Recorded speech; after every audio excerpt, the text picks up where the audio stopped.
আচ্ছা, প্রেমিকা কি শুধুই শান্ত, বুঝদার, সহ্যশীল, লক্ষ্মী মেয়ে হতে হবে? লেখক, কেন তুমি গল্পে শুধুই ভালো প্রেমিকা দেখাও? কেন সেই প্রেমিকা ঝগড়া করে না? উপন্যাসের প্রেমিকারা কেন অবুঝ হয় না? হঠাৎ অচেনা মেয়ের কথা শুনলে কেন হিংসে করে না? রাগ দেখিয়ে ঝগড়া করে চারটে বাজে কথা বলে না? কেন সে এত নিখুঁত হয়?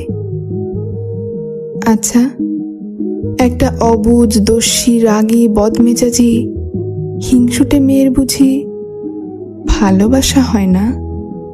তার মনে এক সাগর স্নেহ, আবদার, আদর জমে থাকতে পারে না? কি জানি, হয়তো সেই অলক্ষী, দস্যি, রাগী, অবুঝ, হিংসুটে মেয়েটা শুধুই প্রাণ ঢেলে ভালোবাসতে পারে, তবু ভালো রাখতে পারে না।